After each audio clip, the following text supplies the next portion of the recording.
Muy buenas noches a todos los que nos acompañan cada lunes en esta reunión donde estamos analizando, estamos discutiendo un libro llamado Historia del Cristianismo por un autor, un historiador cristiano llamado Justo González. Es justo decirles que esto no es una clase de historia, esto no es un debate entre cuatro eruditas de la historia del cristianismo acerca del tema, sino somos cuatro personas comunes y corrientes cristianas que hemos creído, que hemos decidido acercarnos más a Dios por medio de la Escritura, por medio del Hijo, que es Jesús. Y este tema nos ha fascinado porque nos permite conocer el origen de aquello en lo que creemos. ¿Qué hicieron todos aquellos que nos precedieron? Todos los que estuvieron antes de nosotros, ¿cómo vivieron la fe? ¿Qué hicieron? ¿Cómo llegamos hasta aquí? Hasta el cristianismo del año 2021 en Colombia. Porque esto tuvo un origen y ese origen, hola Rose, y ese origen, Rose, ¿qué hace usted por allá tan lejos? Conéctese desde aquí, métase a la sala. Todos se pueden meter a la sala ya. Bienvenidos. Esta reunión se hace todos los lunes de 7 a 8 de la noche, hora Colombia, exceptuando aquellos lunes que son festivos en Colombia. Sin más preámbulos, vamos a comenzar. Yo quisiera pedirles si alguna quiere comentar algo de lo que hablamos la semana pasada, que me parece que fue un tema importantísimo para darle paso a lo que viene ahorita. Hoy vamos a hablar de Ignacio de Antioquía, un hombre muy importante en la iglesia cristiana, en la historia del cristianismo, que genera muchos debates y mucho de qué hablar. Pero antes quiero preguntarles, ¿les provoca decir algo de lo que recuerdan importante la semana pasada? Sí. ¿Qué quiere decir, Pau? Cuéntenos. Bueno, estuvimos hablando acerca de las cartas, o sea, la correspondencia que hubo entre Plinio, el gobernador de la región de, ¿cómo era que se llamaba esa región? Bueno, no me acuerdo ahorita mismo, de Bitinia, y el emperador Trajano. Hubo unos puntos muy importantes que estuvimos tratando y fue pues las intenciones que llevaba el gobernador cuando comenzó, que era un hombre justo, que era muy fiel a las leyes romanas, a las tradiciones, y cuando se le presentó el problema acerca con los cristianos, las quejas no eran las denuncias que les estaban colocando anónimas a él, entonces ya no supo qué hacer. Entonces ahí comienza él pues empezó con las pesquisas acerca de los cristianos y empezó una conversación, una correspondencia donde le pedía como asesoría o de qué era lo que realmente debía hacer al emperador Trajano, y donde él le dice que pues que no debe usar como los recursos del Estado para estar gastándolos en todos estos juicios. Y nos causó gran curiosidad que cuáles eran las acusaciones sobre las cuales a los cristianos los estaban tratando, ¿verdad? Los estaban llevando hasta los tribunales. O sea, ¿por qué? Porque se reunían a alabar, porque enseñaban a no robar. Entonces, ellos no tenían como una base, pero él se pegaba de las leyes que venían anteriormente, me imagino que las que había dejado Nerón en su tiempo, que los gobernantes las tomaban como dependiendo de la situación, de lo que se les presentara. Entonces, vemos también que ellos se apoyaban también, era en que, pues no, los cristianos no estaban adorando, porque como no tenían como una base sustentable para acusarlo, entonces, bueno, si usted no adora al emperador, pues entonces usted se está yendo en contra de los tribunales, en contra de la justicia. Entonces entonces ellos tenían que negar que eran cristianos y adorar al emperador romano. Es como lo que recuerdo que Ok, gracias, Pau. Pris, Martica, ¿ustedes quisieran agregar algo? Pris. Sí, sí, no, pues Pau hizo un excelente resumen. Si hay algo que yo quisiera como resaltar y es lo que me ha quedado en este módulo de las persecuciones o la persecución en el siglo segundo, es que no hay una causa jurídica, o sea, el precedente jurídico lo dejó Nerón y el precedente jurídico es como que si eres cristiano, entonces por conveniencia política, pues te podemos arrestar y eso puede conllevar a la pena de muerte. O sea, no hay una justa causa bueno, si eres, si, es casi que si perteneces a esta creencia, pues baila. Entonces, eso es lo que, hablando coloquialmente, eso es lo que yo siento, que el precedente es injusto, es indefinido, pero que quedó allí por Nerón y entonces dependiendo del emperador, dependiendo de la autoridad política, si veía conveniente o no acusar a un grupo de cristianos, pues lo hacía. Entonces, estaba esa ley allí, algunos emperadores hicieron uso de ella, otros emperadores no lo hicieron.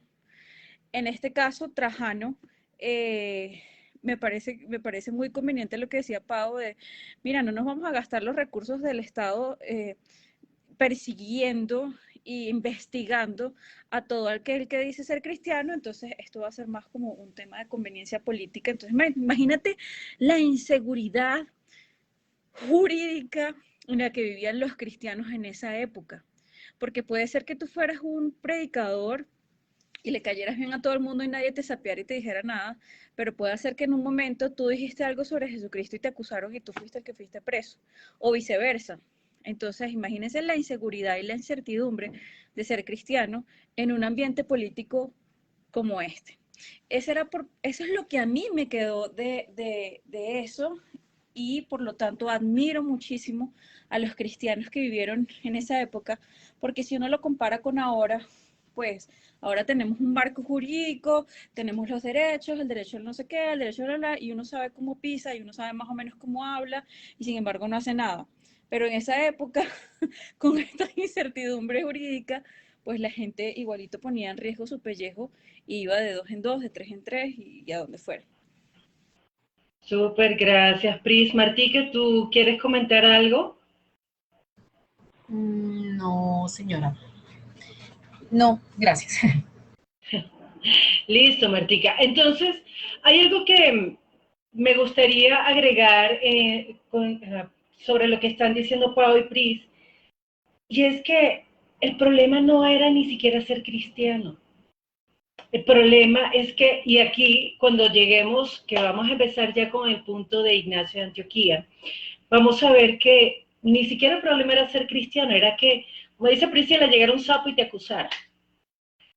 Te ganaste al sapo. O sea, era como la lotería. Usted salió premiada con un sapo que lo acusó. Y si te acusaban de cristiano, ahí sí tenían que perseguirte.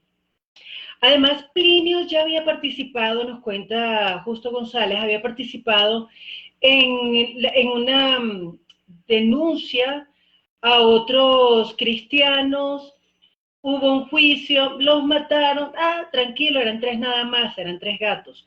Pero aquí cuando a Plinio se le encienden las alarmas es porque era un grupo de personas muy numeroso. Y él pensaba, wait, ya esto es otro nivel. Vamos a ver cuál es el crimen de los cristianos. Con base en la respuesta de Trajano a Plinio, hay un abogado cristiano, un jurista cristiano, que se llama Tertuliano, que dijo algo muy bonito, que está al inicio de la página 26. Yo no sé si Martica quiere leer lo que dice nuestro querido Tertuliano. Termina diciendo en la página 25, casi 100 años más tarde, el abogado cristiano Tertuliano, en el norte de África, ofrecía el siguiente comentario acerca de la decisión de Trajano, que todavía sigue vigente. ¿Quieres leerlo, Martica? Sí, espérame que ya está aquí. Espérame un segundo. La encuentro, la busco. No la tiene Martín. Uy, qué falta de compromiso. No, no la tengo, espérame. Página final del 25, ¿me dijiste? No, 26. El Ah, primer parrafito de la 26. Empieza, oh sentencia. bueno, espérame a ver, porque es que esta cosa no quiere funcionar. Tú sabes, Tranquila, ¿no? yo Cómo leo son los los, ¿sabe cómo son los? Listo, Entonces aquí lo está. leo. O sentencia. Ah, ya, Al ya. primer párrafo me dices. Sí, señora. O sentencia necesariamente confusa. Se niega a buscarles como a inocentes y manda que se les castigue como a culpables. Tiene misericordia y es severa.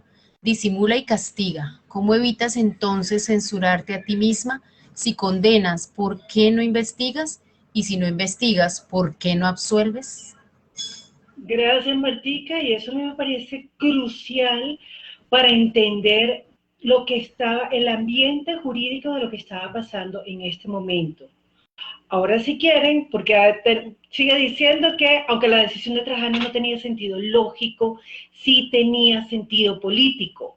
Y entonces en ese marco empieza a narrarnos Justo González la historia o ese pedacito de la historia de Ignacio de Antioquía, un héroe cristiano y que Priscila le desarrolló mucho cariño.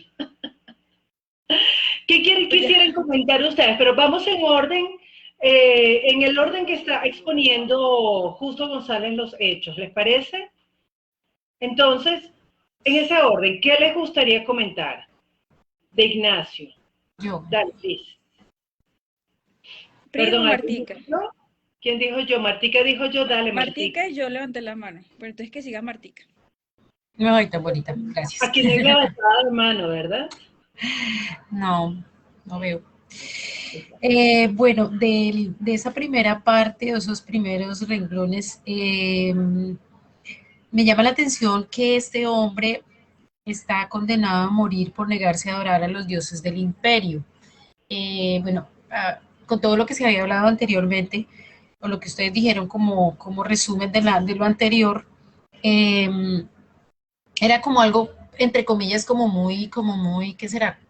O sea, que lo maten a uno porque no adora, perdón, a los dioses del imperio, ¿no? En este tiempo diría, no, pues qué pendejada, ¿verdad? Pero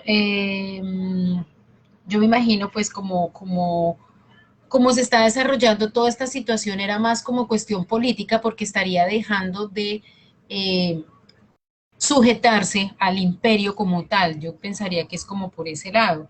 Y otra cosa de lo que me ha llamado la atención, para no irme muy lejos de esa primera parte, que como se hacían fiestas en Roma, ellos lo que hicieron con este hombre fue que lo enviaron a Roma justamente para que esa muerte se volviera como un espectáculo, que me parece tenaz. Bueno, uno sí veo muchas cosas de estos como griegos, un poco, perdón, romanos, sí, todo lo que contaban del circo romano y todo eso. Entonces, esas muertes que se volvieran espectáculo, pues personalmente me impacta y que lo hayan hecho con ese propósito. Además, según lo que sigue más adelante, no estaban en un lugar cercano, sino era un trayecto muy largo. Era un trayecto muy largo, es más, él escribe varias cartas en ese trayecto hasta llegar bueno, a donde tenía que ser sacrificado, pero increíble que sabiendo uno que lo van a matar, que aparte eso va a ser un espectáculo y él se dedica a escribirle a una cantidad de iglesias y está es como centrado en lo que va a hacer. Uno acá, creo que tú lo decías la semana pasada, uno le, le hacen mala cara, alguna cosa y uno enseguida ya renuncia, se va, qué problema, yo no sigo. Y en esta situación tan difícil en la que uno estaría, yo lo voy a hablar por mí, pensando en esa ansiedad, en esa situación de que estoy caminando es hacia mi muerte, yo creo que no sería capaz de escribir ni siquiera una línea. No sé, bueno, yo espero que el Señor, si algún día llegara, pues me diera ese valor como este hombre y se pudiera hacer, porque uno es muy, en esta generación, en este tiempo, uno es como muy tonto, ¿no? Bueno, lo digo por mí, vuelvo y digo. Entonces, bueno, eso era lo que yo quería comentar. Si ustedes se imaginan a Ignacio con Twitter, eso se hubiese sido un hit. Revienta las redes, hashtag. Trending, Ignacio va para Roma. ¿Qué va a decir Priscila? Ay, no, qué risa, Adri. Esa Adri. Pues antes de todo lo que estaba diciendo Martica, a mí me parecería chévere. Martica dijo demasiados puntos y yo, eso es importante, eso también, esto también, esto también. Entonces, por lo menos a mí me pareció importante porque dice Ignacio de Antioquía. Entonces, referirnos un poquito a, claro, el personaje, pero a la relevancia de la iglesia de Antioquía y por qué el tipo era tan importante. Porque, de hecho, esa iglesia tenemos citas en Hechos, en el libro de los Hechos, donde es por primera vez en la iglesia de Antioquía que a los cristianos se les dice cristianos. Entonces me parecería chévere como ir a la Biblia a ver qué dice, bueno, la Biblia sobre esto, y por lo menos a mí me parece que la mayor información la encontramos en Hechos 11, para ver cómo se formó esa iglesia de Antioquía y qué pasó ahí, y entonces ahí uno decir, ah, pero mire este pana que estaba allá y era obispo de esa iglesia, ¿con quién pudo haber tenido relación? Sí, chévere. ¿Y qué encontraste, Priscila? Bueno, vamos a buscar el libro de los Hechos, capítulo 11, del 19. A partir del 19. Ajá, a partir del 19. Ajá. Entonces, bueno, ¿lo leo o lo lee cualquiera? Léelo tú. Bueno, listo, dice. La iglesia en Antioquía es el titulito que le pone. Ya sé que no leemos titulitos, pero bueno. Ahora bien, los que habían sido esparcidos a causa de la persecución que hubo con motivo de Esteban, pasaron hasta Fenicia, Chipre y Antioquía, no hablando a nadie la palabra, sino solo a los judíos. Pero había entre ellos unos varones de Chipre y de Cirene, los cuales cuando entraron en Antioquía hablaron también a los griegos, anunciando el evangelio del Señor Jesús. Y la mano del Señor estaba con ellos, y gran número creyó y se convirtió al Señor. Llegó la noticia de estas cosas a oídos de la iglesia que estaba en Jerusalén, y enviaron a Bernabé que fuese hasta Antioquía. Este, cuando llegó y vio la gracia de Dios, se regocijó y exhortó a todos los que con propósito de corazón permaneciesen fieles al Señor, porque era varón bueno y lleno del Espíritu Santo y de fe, y una gran multitud fue agregada al Señor. Después fue Bernabé a Tarso para buscar a Saulo, y hallándole, le trajo a Antioquía. Y se congregaron allí todo un año con la iglesia y enseñaron a mucha gente, y a los discípulos se les llamó cristianos por primera vez en Antioquía. En aquellos días unos profetas descendieron de Jerusalén a Antioquía, y levantándose uno de ellos, no, hasta ahí. Yo creo que hasta ahí está chévere la información. Ok. ¿Y qué querías? Lo que yo quiero resaltar y que me parece chévere es porque uno no sabe, o sea, a mí me dicen Antioquía y pienso En aquí en Antioquia. Colombia, en los paisas. Ya, perdón por trolear. Pero el tema es que uno cree que ¿Verdad? en el siglo segundo ya no hay nada que ver con los apóstoles y las cosas están lejos de Jesús porque es el siglo segundo, pero vemos que en esa iglesia de Antioquía no solamente fue enviado Bernabé, sino que Pablo también estuvo allí, y hubo una multitud. Ahí se forma una iglesia muy importante después de la iglesia de Jerusalén. Tengo entendido que la iglesia más numerosa y la iglesia más, sí, fue la de Antioquía. Entonces, me pareció chévere, y dice que se le llamó cristianos por primera vez, o sea, la terminología cristianos fue en Antioquía. Y me parece chévere que dice que había una multitud de personas, o sea, se convirtieron muchos. Entonces, creo que el hecho de que Ignacio haya sido obispo de esa iglesia le da una importancia especial porque la gente, o sea, además él se ganó ser escuchado, ok, pero decir soy obispo de Antioquía era como, ok, es obispo de Antioquía, no sé, como de una ciudad muy importante, sí, o sea, uno, voy a decir una cosa súper chimba, pero es como que no es lo mismo decir soy obispo de una ciudad capital, ¿no? O una ciudad fuerte a obispo de una vereda, ¿sí?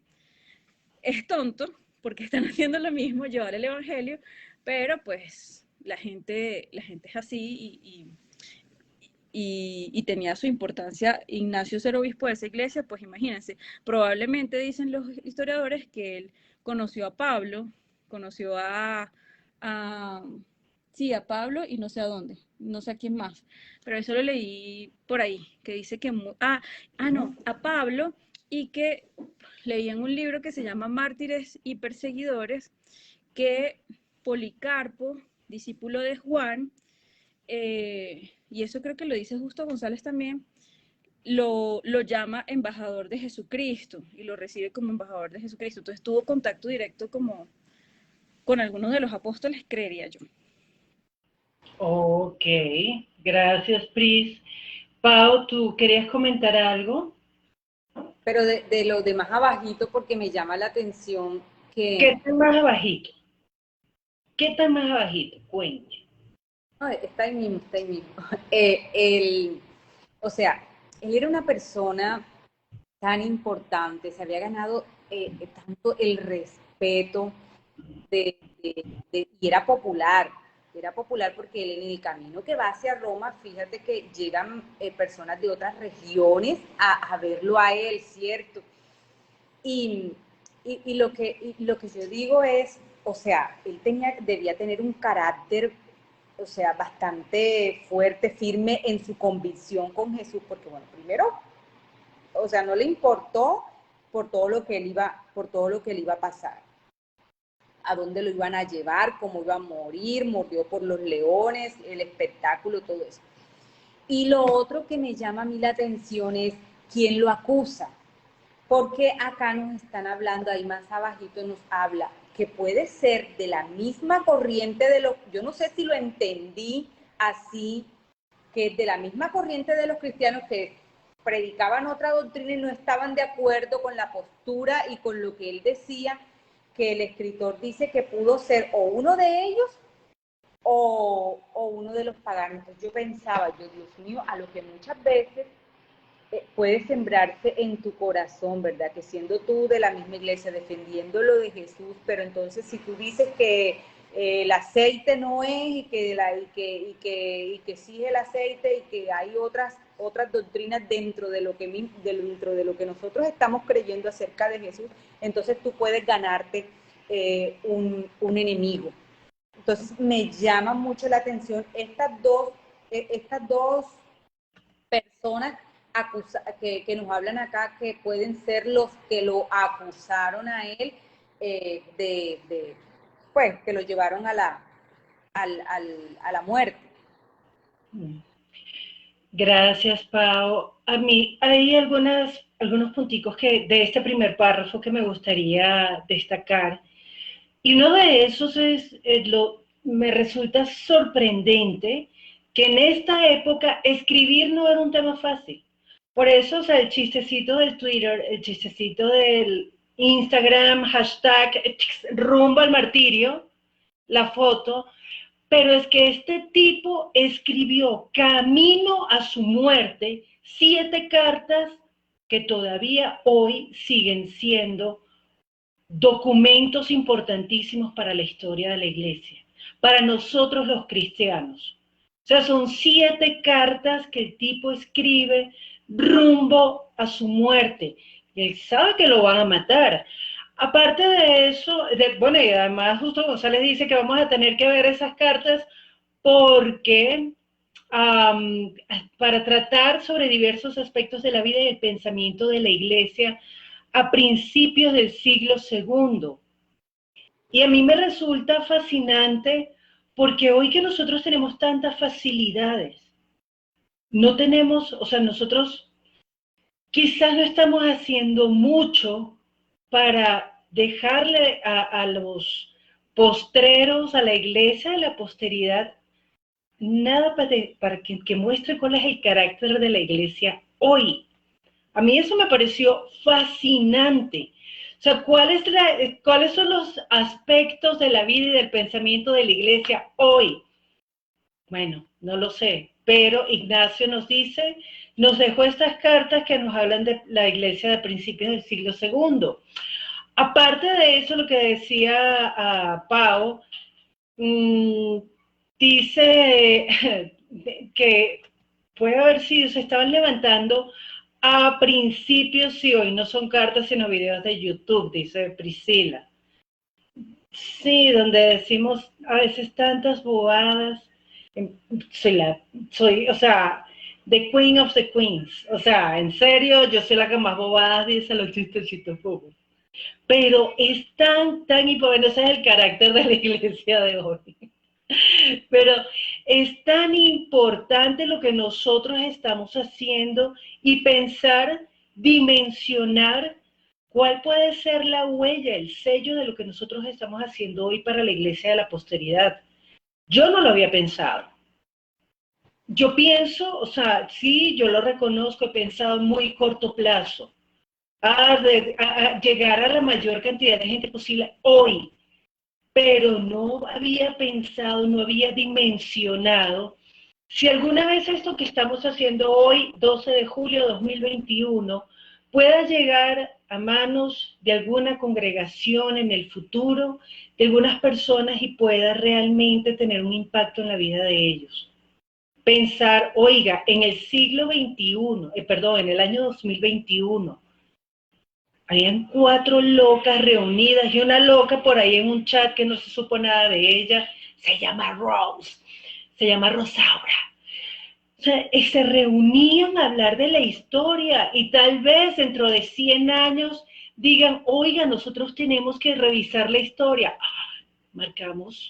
Hicimos algo para la posteridad. O sea, me pareció tan importante eso porque me hizo reflexionar sobre la importancia de lo que estamos haciendo hoy, de lo que estamos dejándole hoy para el futuro.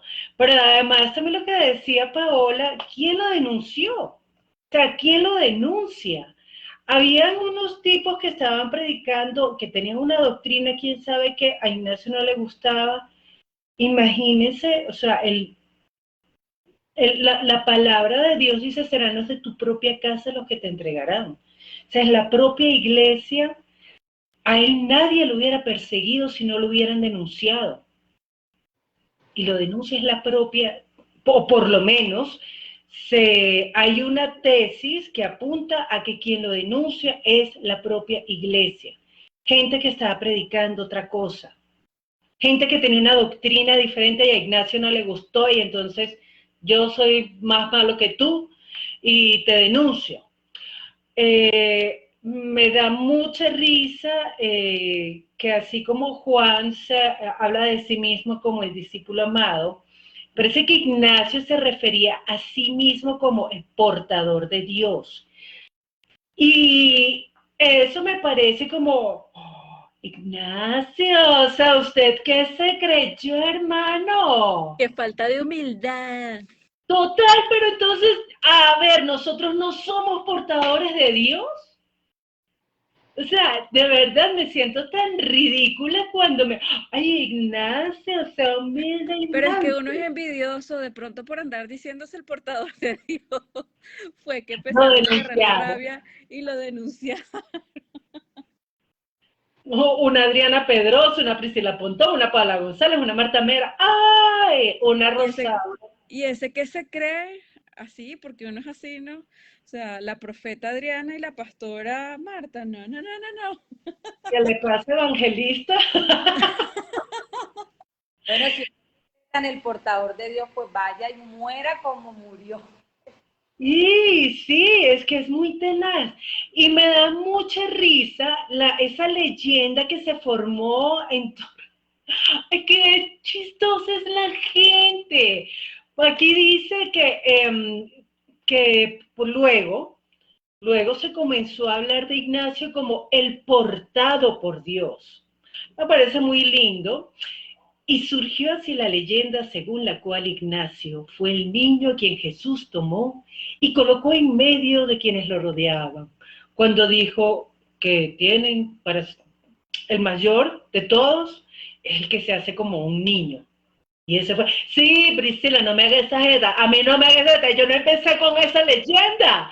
O sea, Yo, es una leyenda. ¡Qué vaina tan loca! En serio. es que sí, ese fue como el todas las niñito que Jesús leyendas. se puso en los pies. O sea, y además que estaba Jesús, estaba en Jerusalén y este está en Antioquía. Jesús todavía no había ido para allá. O sea, no entiendo. Bueno, no lo sé, pero o sea, sos el niñito. Es que es muy loco, la gente inventa mucha vaina. Pero me Siempre. parece súper interesante porque eso nos habla un poco del carácter del cristianismo, el carácter apologético del cristiano.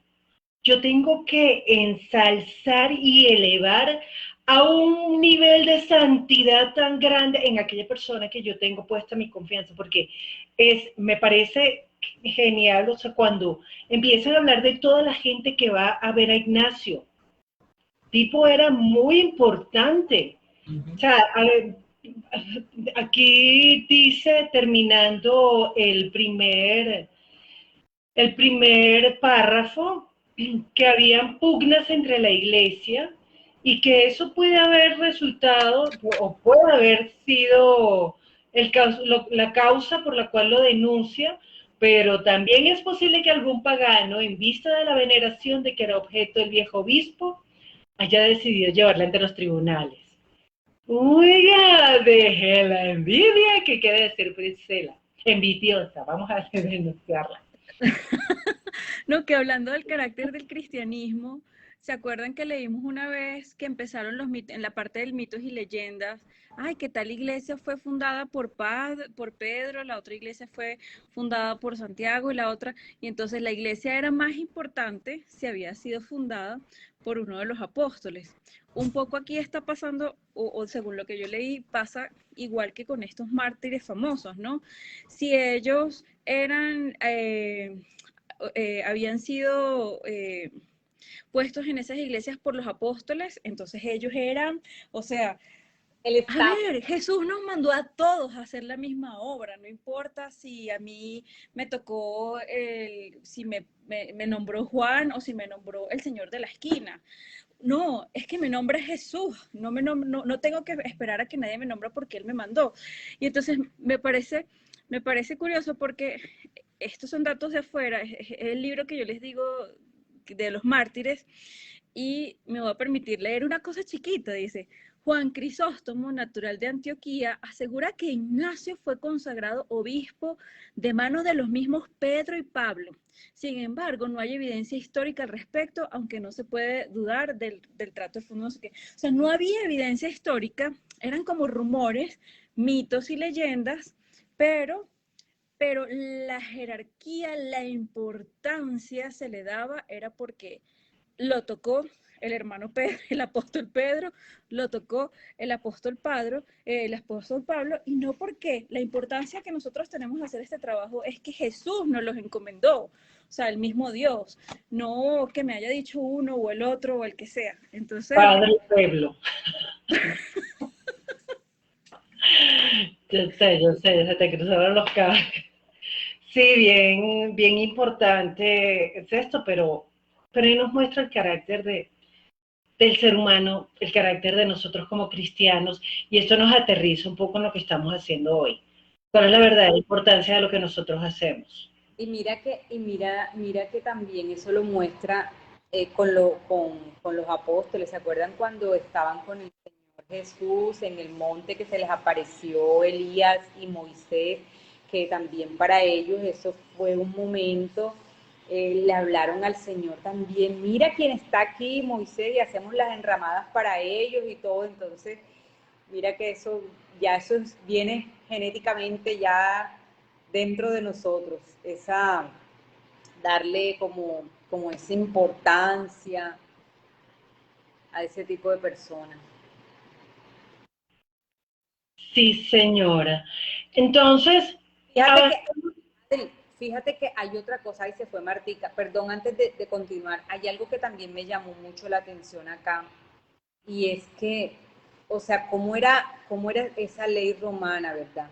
Porque, o sea, como que perseguían a los cristianos y como que no los perseguían, porque perseguían solamente a los que estaban acusados. Exactamente. Y entonces los que no estaban acusados iban y visitaban a este señor, al portador de Dios, ¿verdad? ¿Cómo que se llama? Ignacio de Antioquía. Iban y fíjate que iban y lo visitaban, pero ajá, estaban acusando de algo por lo cual ellos estaban practicando y a estos no los atrapaban. Entonces, a mí eso ahí sí me pareció como esa flexibilidad y como, no sé, era como extraño esa persecución que ellos estaban teniendo. O sea, si tú no me acusas, imagínate ganarse uno un enemigo ahí entonces. Si tú no me acusas, pues entonces yo puedo andar libremente y puedo decir que soy cristiano y voy y visito. Exactamente. Es que precisamente esa laxitud, Pau, viene de Trajano. Trajano lo dijo. No se ponga a gastar platica persiguiendo a esa gente, mijo. Si alguien los denuncia, pero que por favor no sea una denuncia anónima, Plinio sea serio, no reciba denuncias anónimas. Si alguien lo denuncia, métalo preso y se le juzga y se le condena si es necesario. Pero no había persecución como tal. La persecución venía de la gente, no del Estado. ¿Qué iba a decir Priscila? A mí me llama la atención que en ese ambiente en donde hay sapos, o sea, si yo me encontrara en un ambiente así, yo predicaría el evangelio de la prosperidad. O sea, yo no diría nunca que hay infierno ni que nadie va a ser. Imagínate ser profeta tú en un ambiente en donde el que le da rabia lo que tú le estás diciendo va y te denuncia y es feliz con que te devoren los leones. O sea, imagínate la valentía que tenías que tener para decirle a alguien, mira, no, tú no estás, el único camino a la salvación es Jesús. Yo soy el camino, la verdad y la vida. Y esa frase de Jesús es tan excluyente, tan directa, tiene un peso tan fuerte que decir eso le podía caer muy mal a muchísima gente, porque también los griegos tenían todos sus dioses, los romanos todos sus dioses, estaban las religiones mistéricas como hoy en día. Pero con el riesgo de que si tú decías esa verdad, pues te echaban al agua. Imagínate lo complicado. E igual lo hacían y cuando uno lee esas cartas como la que leyó Adriana la vez pasada, uno dice, miércoles, o sea, aquí nos estamos jugando la vida por la vida, punto. Aquí no estamos guachafiando, aquí no estamos tratando de decir un evangelio bonito que le caiga bien a todo el mundo porque no me echen al agua. Aquí vamos con la verdad y no, a los leones, loca. A los leones. Ojalá fuera el agua. Entonces sí, creo que Paola tocó el punto importante del segundo párrafo cuando habla de, oiga, todos estos que están siguiendo Ignacio son cristianos, pero perseguían era al que había sido denunciado. A los demás, como le dice Justo González, el que está cometiendo el mismo delito por el cual el otro fue acusado, tranquilamente iban con Ignacio. Entonces, ya sabiendo eso, en el tercer párrafo que comienza diciendo las 7 cartas de Ignacio son en su mayor parte el resultado de esas visitas de cristianos a quienes nadie denunció, pero estaban ahí. Estaban ahí. Ok. Algo que a ustedes les parezca interesante comentar de este párrafo, que es todo bonito. ¿De cuál párrafo? El que comienza diciendo las 7 cartas de Ignacio son en su mayor parte el resultado de esas visitas. Desde la ciudad de Magnesia, donde hacen una muy buena leche, no mentira. Para los cristianos de la posteridad, perdón, es que yo soy boba. A mí me llama la atención algo, y es como la cantidad de obispos que van y lo visitan, justamente por lo que viene en el anterior, que dice que podían visitarlos, si a ellos no los habían acusado ni nada, pues podían ir a visitarlos sin ningún problema. Y él está haciendo una cantidad él está a donde vaya llegando, creo lo entiendo, yo no sé cómo explicarlo, pero van a donde van llegando, mientras él va a llegar a su punto donde lo van a sacrificar, se va reuniendo ciertos personajes que son obispos, presbíteros, diáconos. Yo pensaría que si los están nombrando con su nombre propio es porque son personas importantes. Entonces habla de ese ciudad de Magnesia, Trales, Éfeso, bueno, aquí nombra al obispo Onésimo, que también dice que puede ser este mismo Onésimo de las cartas de Pablo, pero no, pues no tengo ni idea con esos nombres, a lo mejor sí. Eh, y dice que él ha escrito cartas también en estas ciudades, ¿no? Entonces, me llama la atención esto que es lo que estábamos hablando, es una persona tan importante que vienen otros a tener conversación con él, a visitarlo, me imagino que a escucharlo, lo que tenía que decir, sus experiencias, qué sé yo. Entonces, esa parte también a mí me parece como interesante. Y dice que, como le escribió a cada una de esas cartas, él hace énfasis en una que le escribe a Esmirna, que no ¿son qué? ¿Son tres? Bueno, entre las tres está una Esmirna que luego, si no estoy mal, dice que después se va a hablar de ella. Entonces, bueno, la verdad que hasta ahí llegué no sé si más adelante sí ya empieza a hablar de ella, pero no leí. Más adelante se pone bueno, Martica, se pone bueno. Me encantó. Listo. Los cristianos de Roma querían interceder por él Sí. ante los gobernantes, ¿cierto? Ya quiero hablar de eso. Casi que llegó mi hora. Porque él dijo que no intercedieran porque iban a como a dañar los planes, los objetivos que él tenía de ir y limitar a su Dios, a Jesús. Entonces yo me acuerdo, el hombre estaba montado en el papel, o sea, seguro, me acuerdo de cuando Jesús le dijo a Pedro que pues que él iba a morir, y él le dijo, no, que no te acontezca esto, como que algo así veo como en esta relación de él con los cristianos, no permitan que esto pase porque yo voy directo a imitar a mi Dios, a Jesús. Entonces veo que esto no era un juego, o sea, el tipo iba a morir, y la forma como iba a morir era tremendo, o sea, esa convicción que él tenía, yo decía, no, lo veía ahí muy valiente, porque mira, tienes la oportunidad, te podrían decir, mira, tienes la oportunidad de que sigas llevando el evangelio, de que sigas haciendo. No, él no quería el testimonio por ese lado, el testimonio que él quería dejar era muriendo, así como eso. Y fíjate que tuvo hasta gran importancia, porque mira cómo los libros de historia lo están mencionando y cómo lo estamos discutiendo y cómo muchas veces también lo estamos admirando a él por todo eso que él hizo. Ok, gracias, Pau. Vamos a ver qué dice Priscila. El del grupo. Que yo hablaba con Adri y yo decía, pero este tipo sí es payaso. La primera vez que lo leí, a mí Ignacio me cayó súper mal, porque yo dije, oye, van a interceder por ti para que no te metan preso ni te maten y sigas predicando el evangelio, y tú dices, no, déjenme morir como Cristo. Y esta frase que él dice, para que no solo me llame cristiano, sino que también me comporte como tal. Mi amor está crucificado. No me gusta ya la comida corruptible, sino que quiero el pan de Dios, que es la carne de Jesucristo, y su sangre quiero beber, que es de vida imperecedera. Porque cuando yo sufra seré libre en Jesucristo y con Él resucitaré en libertad. A mí eso me molestó bastante.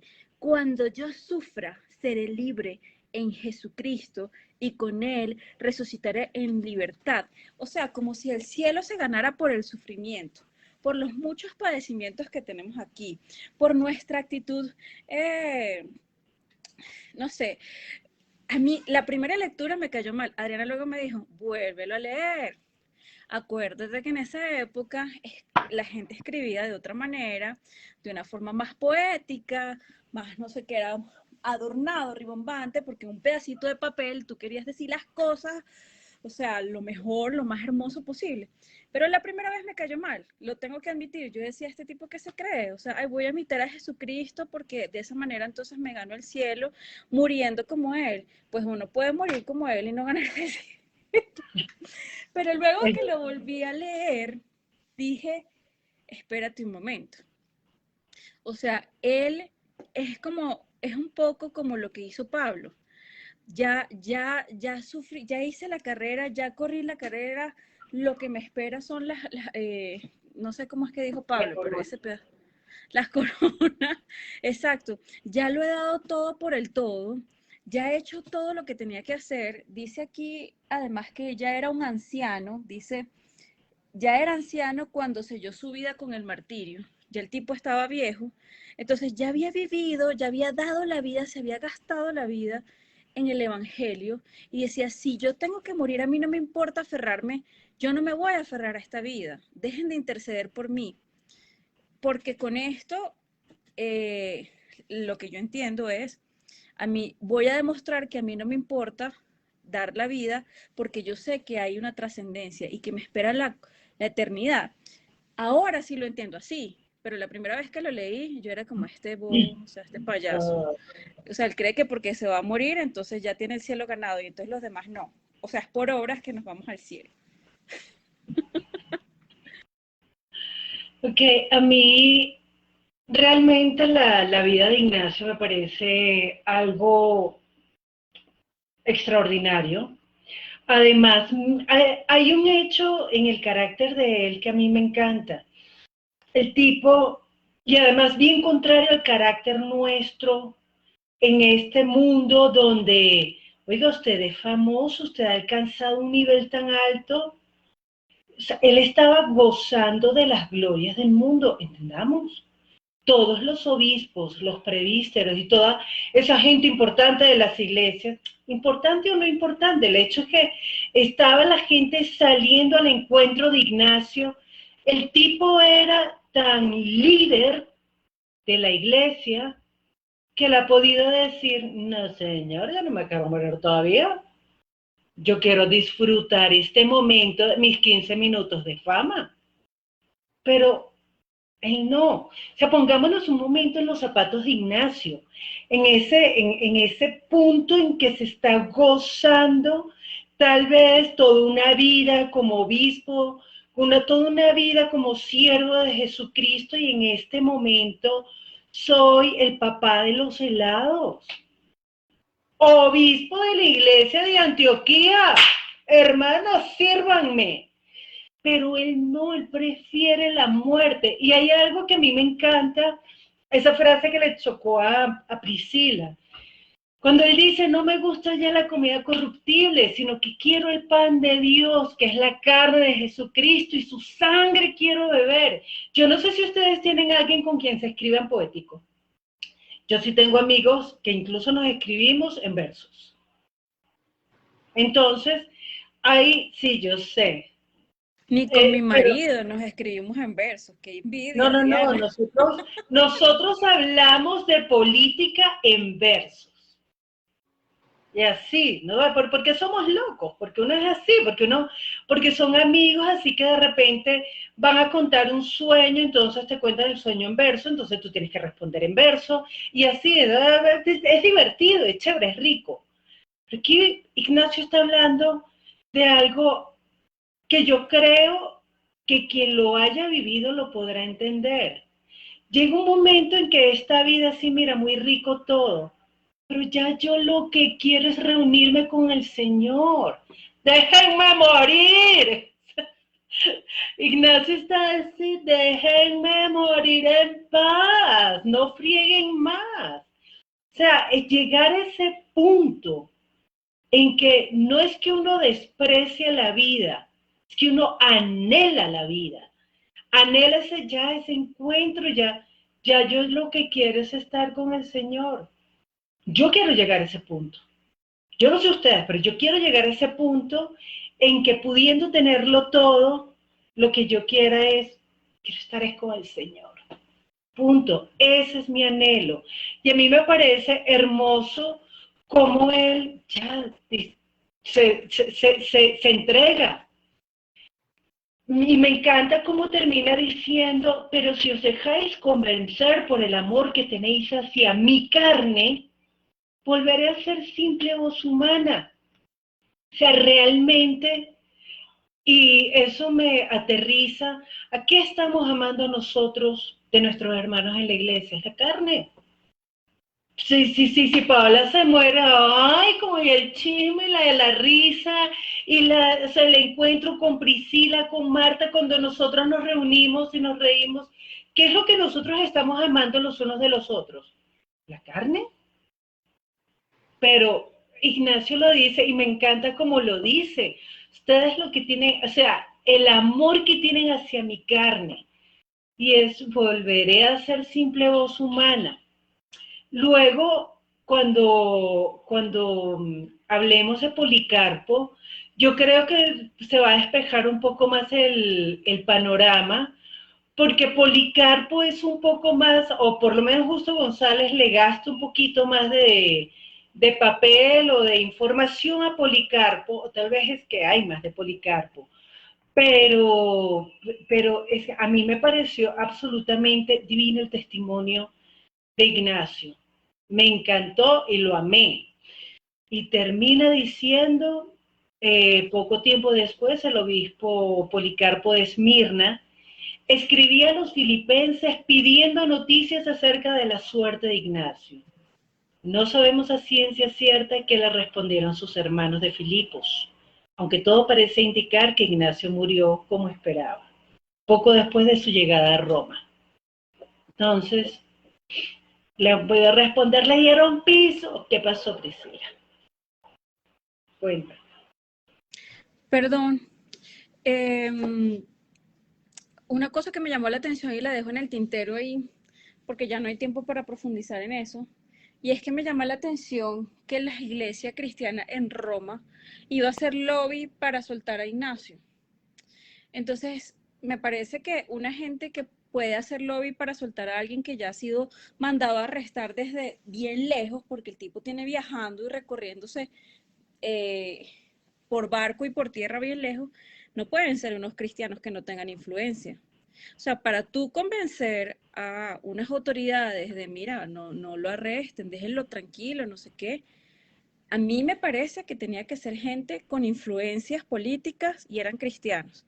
Entonces, eso comprueba un poco otra vez, no comprueba, es simplemente una deducción mía, que era al que lo sapearon, pues, y que cristianos con influencias habían en todos lados, y eran de todos los estratos y todas las condiciones, porque yo no creo que esta gente le escribiera con esa seguridad de te podemos soltar, te podemos no sé qué, tranquilo, o sea, como convencerlo de que él no se dejara arrestar porque ellos podían evitarlo, me parece que es mucho poder para una gente que estaba en salsa. Eso me hizo pensar, me pareció sospechoso. Sí, es un tema interesante que habría que revisar cuáles serían las estrategias que estaban pensando usar estos cristianos de Roma para supuestamente liberar a Ignacio. O por lo menos hacer algunos trámites que le permitieran quedar en libertad, no lo sabemos, pero es un tema interesante que valdría la pena chismosear un poco. Pero como dice Priscila, se nos acabó el tiempo. Ya son las 8:03 de la noche. Los invitamos a todos, no se queden nada más viendo diferido, no se queden por ahí solamente conectándose. Entren, discutamos, veamos.